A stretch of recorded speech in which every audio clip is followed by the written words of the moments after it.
Hello everyone, this is Mark the Do Something Guy, and on today's video I will be doing a solo canoe trip down this river here. Hope you enjoy the trip. It was a ton of fun. Duck hunting wasn't all that great, but it was still a ton of fun and I'd do it again. This particular river that I'm paddling today is the one I grew up on. It runs about a mile from my childhood home, and know it pretty well. It's mostly a peaceful river, just like we're paddling here. There are some rapids here and there, mostly from diversion dams. The upper stretches of this river have some really intense whitewater, world-renowned whitewater actually. A lot of people come here from all over the place to raft and to kayak on it. But this lower stretch is really quite peaceful, and most of the time it's a really nice, pretty flow. This river also has quite a few islands, and that's my goal for tonight, is to set up on one of these islands that's down here.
So today is about mid-November, and as you can tell, most of the leaves have fallen out of the trees here on the river.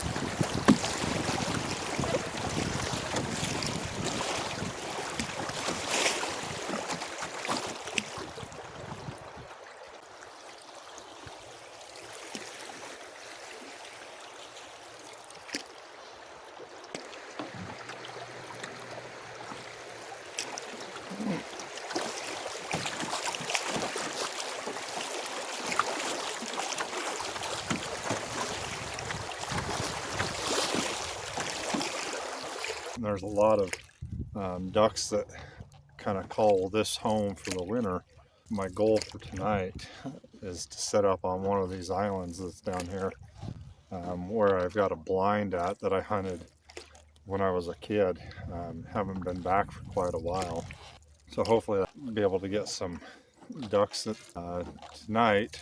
We'll be setting up a super shelter, but just looking right here, there's a cove on the right that often has ducks sitting in it. And it doesn't look like there's any there today. We have rather unseasonably warm temperatures today. It would be about 10 or 15 degrees cooler this time in November. Because of that warmer weather, we don't have a ton of northern ducks that have migrated in yet. Hopefully there's enough to have a good morning tomorrow. I hope that you guys can enjoy this beautiful scenery here. There's still a few leaves that are still pretty and colored, and have kind of the stark look of winter on the low-lying willows and other brush that are here. But all in all, this is a really pretty time of year.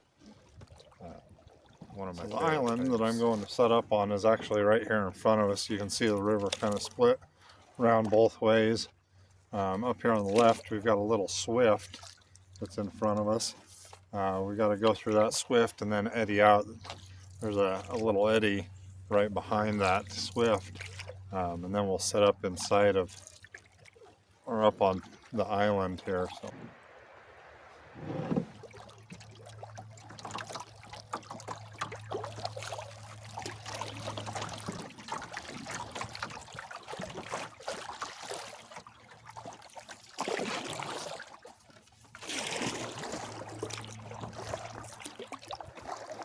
You can see right there in front of us the trail that goes back up into the island and to the blind. So we'll just ease our way up in here. We'll go see what we can find.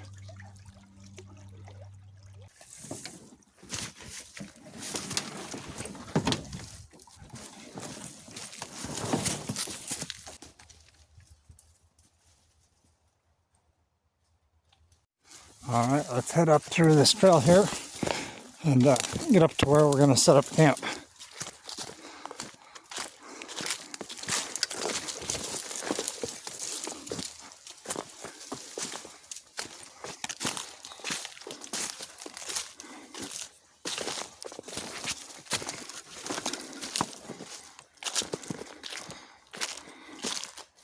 I think for camp, we'll either choose this kind of flat spot over there, or there's another good one over there.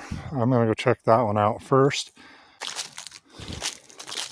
So this spot right here is looking pretty good. It's got some softer, sandier soil, and that's just what we need for this kind of a shelter. Because I'm canoe camping instead of backpacking, I brought along a little bit of a luxury. I brought along my Climate backpacking chair. It's unbelievably nice to have a chair to sit up and sit down in. This Climate chair is really easy to set up. It just has these poles that all have shock cord in them, and generally just by kind of spinning this and back and forth a little bit, you get all the pieces to line up. We've got just one more, and it's all in. There's the framework. Then here inside of the bag is the actual chair portion. I'll kind of step back a little bit so you guys can see this. So these long ones here are for the back, and you know where the back is at because that goes at the very top. And then you just slide these holes into the little pockets. And then another piece you can do with your bag here so that you don't lose it. And it also makes a decent little pouch underneath of your chair. Is just slide it on either the back or the seat legs here.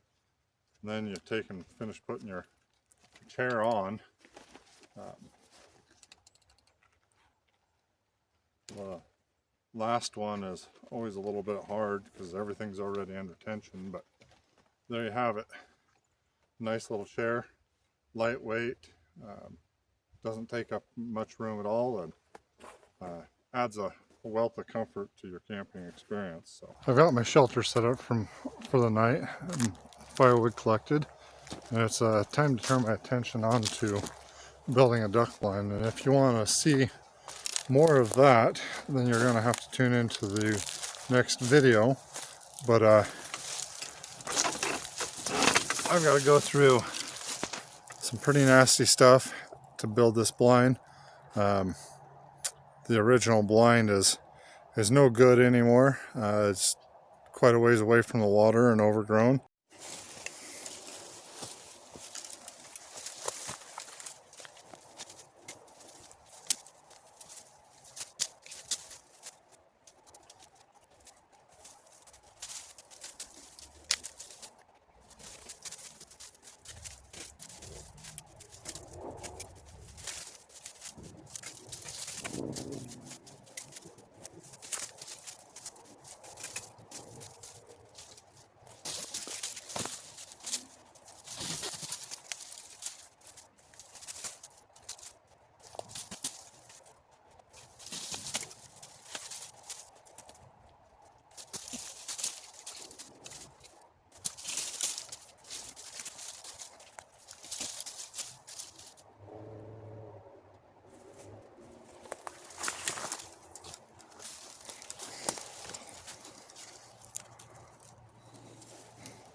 Alright, so right now what I'm trying to do is get a shooting lane open, and I'm using the material from clearing that out to build up the blind.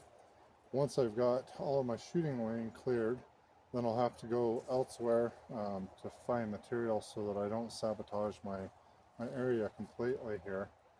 Make it obvious, look like it, got mowed off, like what I'm doing. So I'll clear up this shooting lane a little more, and then I'll have to move where I'm cutting at so that I have more material.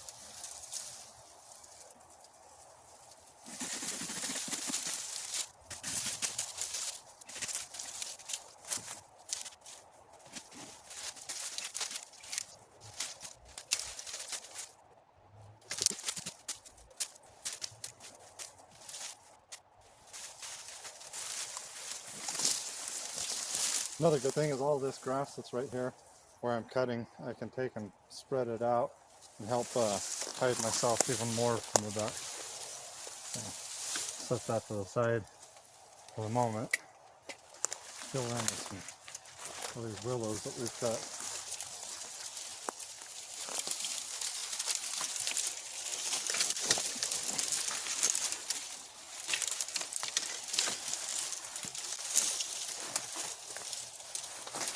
Alright, so I've got a lot of that filled in. Now I'm going to start taking this grass and covering that up even more.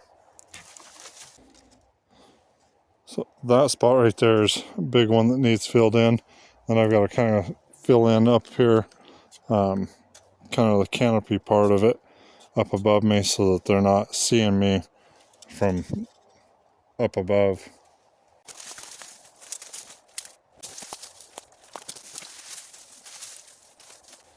One more big armful of grass and I should have it pretty well done.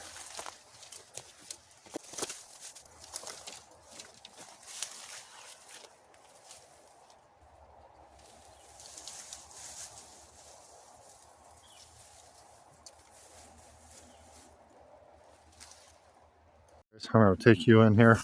Let's just have a view. So here's shooting lane to the right. There's shooting lane to the left. The decoys I'll put out here in front of me. I've got grass here all around me. It pretty well breaks up my profile right there and gives me a place to hide. I can see some ducks back up there through the trees. Probably not going to catch them on camera, but there is a flight of ducks back there that didn't even notice me, so it's looking good. I'm getting pretty hungry. I'm going to take some time right now and I'm going to make scones, kind of Outdoor Boys style. See you when I've got a fire going. Alright, so here's the inner bark of cottonwood, and this stuff has stayed fairly dry, and here it's pretty crinkly. So I'm going to take kind of make a bed here. Ferrule rod the best chance possible. So the thinner I can shred this, the better off I'll be.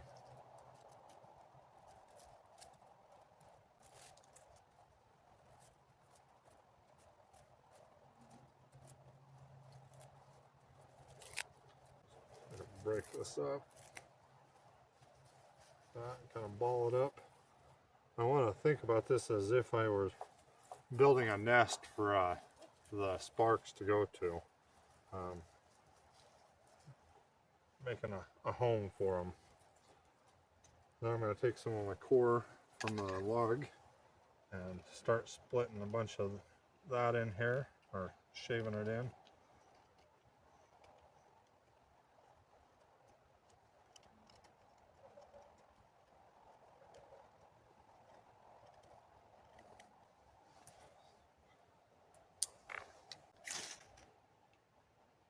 There we go.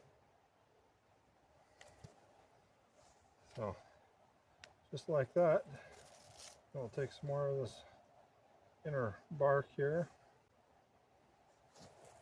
As that catches, we'll take and use some of our inner core wood here, and some of these little twigs that I've collected.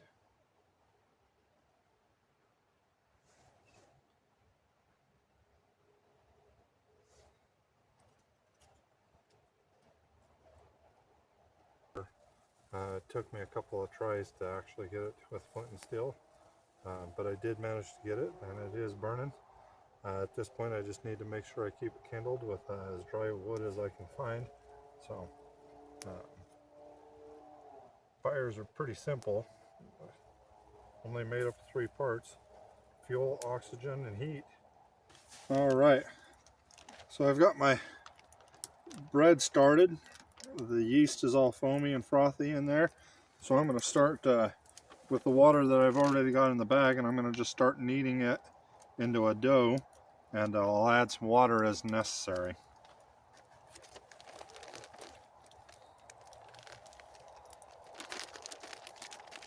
Stickier than I'd like, but it's my fault for, ooh, that's really sticky.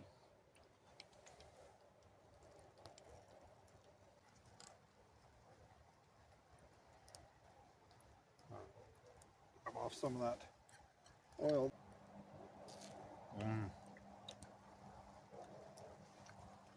That's yummy.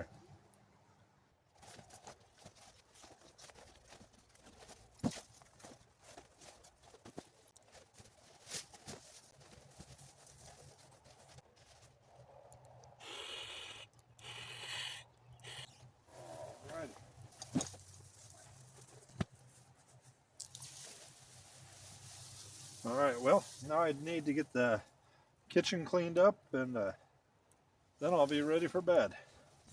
And then I've got some water on the boil so I can have my oatmeal.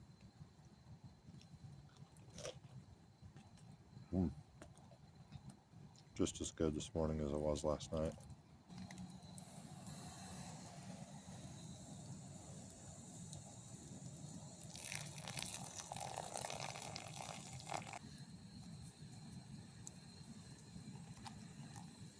Oatmeal time.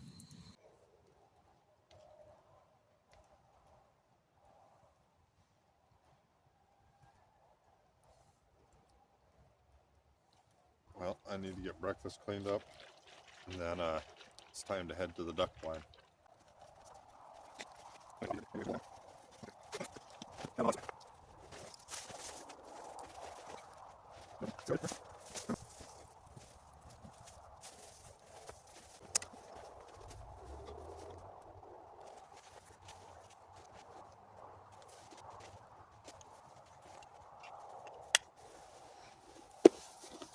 All right, I am in my waders.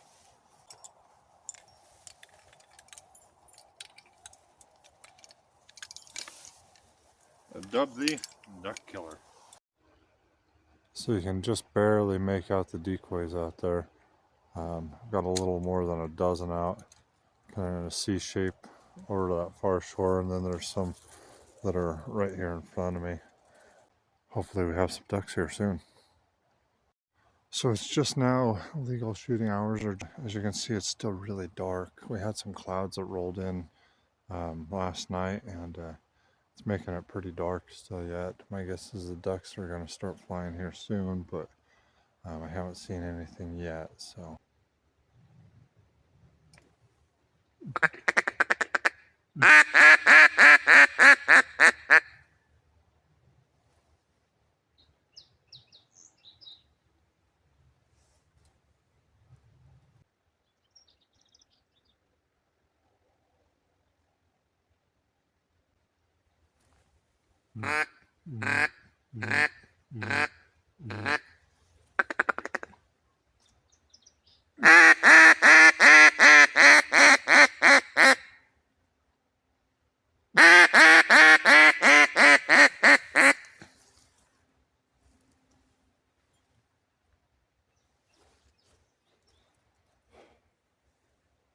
But looking back, here's spread. This is basically just a cup or a C-shaped spread. I've got a few along the side here, and then across that back and down, and you see I've got one kind of here as well. As far as the blind goes, that right there is actually the blind, so it's, I feel like I did a fairly good job of covering up and making sure I was hid, but The ducks just didn't want to work today, so the ducks beat me today. Not very many of them flying around, and the ones that are flying are usually a long ways away or have been a long ways away and don't really want anything to do with this spot or with what I've offered. So the ducks pretty well quit flying. I didn't see very many. There's only about 30 or 40 ducks in total that I saw today. So I'd say the migration really hasn't started today, and these ducks that are here have been getting chased around for about a month now. So they're pretty leery and wised up. Well, it's time to get things picked up. Ducks haven't won yet. I'll be back.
Well, I made it back to camp.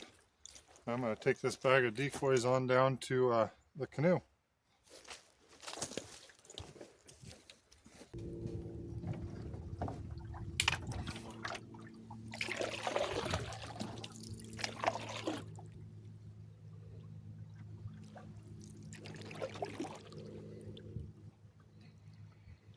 So I've got my shotgun here ready, just in case the ducks jump up off of any of the backwaters that are between here and the takeout.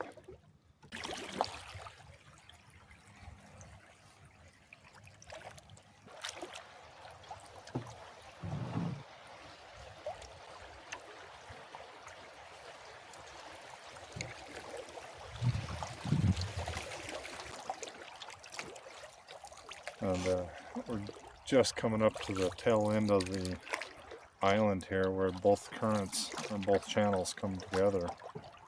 And there's a decent little drop right where they come back together and then into a big deep hole, and makes for deep water waves here. Nothing too exciting, but just kind of a fun little run. But now caught the two currents and we're just working our way across to a deep water tongue that's up here. And you can see these little riffles and stuff here. This is all from fast water hitting deep, slow moving water. And then as we round the corner here to the left, you'll see an old house that's here. We used to have some family friends that lived in that house for a while, but last I heard it's not a livable home anymore, so it's kind of unfortunate because it's in a really pretty location. It doesn't look like there's any ducks sitting up in that. These eddies that are right here around that last rapid and this one, the bass fishing and catfishing can be phenomenal.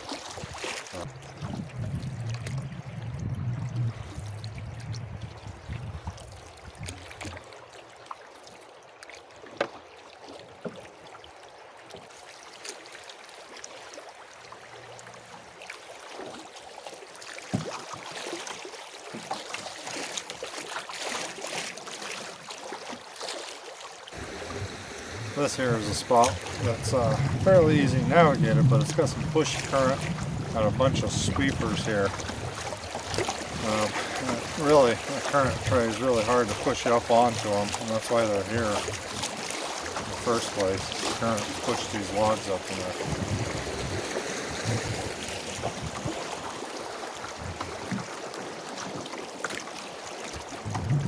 This hole here is also a very deep hole, all the way down through this section, and the bass lay in here against these rocks. I want to catch them in the summertime.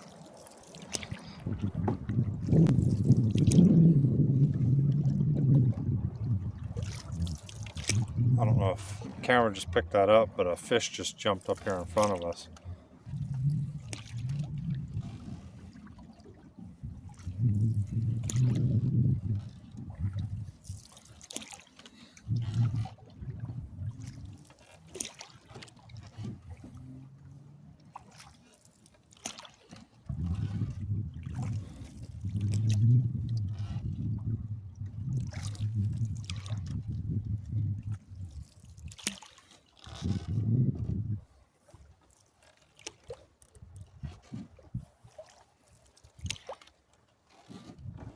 So we're just now approaching the place that's usually the trickiest of all of them. And it's not that it's a hard place to go through. Oh, that was a bald eagle that just flew over us. But there's usually, there's a lot of current right here. That's a hard sweeping left corner. And the current really pushes you hard to the rocks on the right hand side. And as we come around, we'll see the bridge here. It used to be that this was the takeout, but Fish and Game has since taken and put in a ramp and a launch downstream, so we're going to have to keep on moseying.